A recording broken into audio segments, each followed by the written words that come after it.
Good morning class. आज हम chapter का रिमेनिंग पार्ट डिस्कस करेंगे।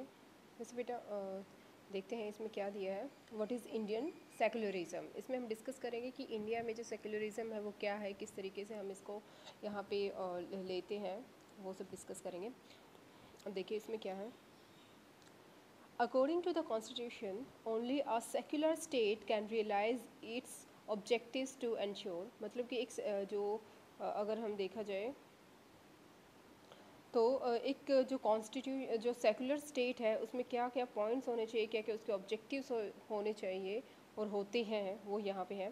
That one religious community does not dominate another, यानी कि एक जो रिलीजियस कम्युनिटी है, जैसे हमारे इंडिया में है बहुत सारी कम्युनिटीज़ हैं, ठीक है, बहुत सारे रिलीजन्स हैं, उनमें क्या है, मुस्लिम्स पारसीज़ को नहीं कर सकते डोमिनेट, क्रिश्चियंस हिंदूज़ को या सिख को, या मतलब कोई भी रिलीजन किसी दूसरे रिलीजन को डोमिनेट नहीं कर सकता, ठीक है। Second point, in a same religion community some member do not dominate other members. और दूसरी बात है, एक ही कम्युनिटी में, ठीक है, एक ही कम्युनिटी में जो बहुत सारी कास्ट होती है जैसे है ना, वो एक दूसरे को डोमिनेट नहीं कर सकते। ये भी इसका एक पहले से ही बनाया हुआ है इसमें।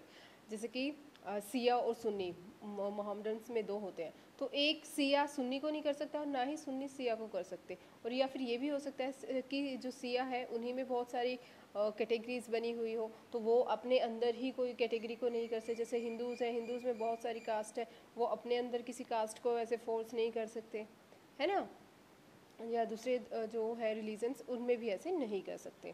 Third point, that the state does not ensure any particular religion nor take away the religious freedom of individual।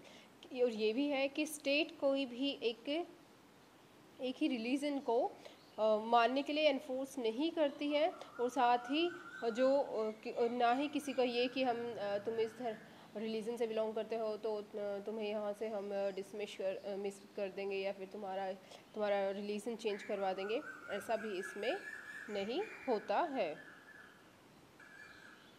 अब बात आती है how Indian state ensure justice. India की स्टेट जो है वो किस तरीके से जस्टिस को एंश्योर करती है, उसमें ये है,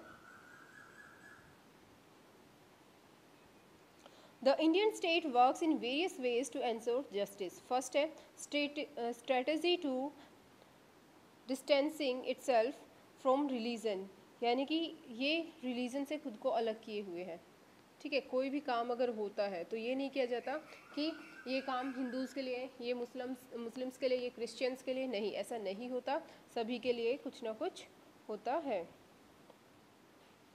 अब उसके बाद आता है, the Indian state is not ruled by a religious group and nor does it support any one religion। इसमें क्या है कि कोई भी एक ही रिलीजन के ग्रुप के थ्रू ये है इंडियन स्टेट नहीं बना हुआ है। जो गवर्नमेंट है ये नहीं है कि किसी एक ही रिलीजन के थ्रू चलेगी या बनेगी, ये दिया है।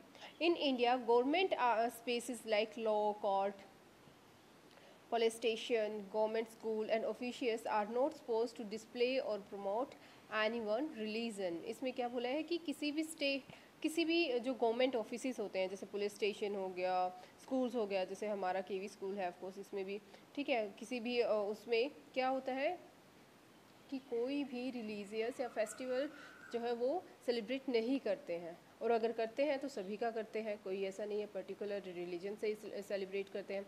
दूसरी बात बेटा, जब भी हम देखते हैं कि कोई भी फेस्टिवल होता है या वो चाहे किसी भी रिलीजन से रिलेटिव हो, उसमें क्या किया जाता है कि उसमें हम छुट्टी कर देते हैं, हॉलीडे होता है। हम बोलते हैं ना कि ईद की छुट्टी होगी या नहीं, दिवाली की छुट्टी होगी नहीं, होली की होगी या नहीं, है ना, वो क्रिसमस की होगी या नहीं।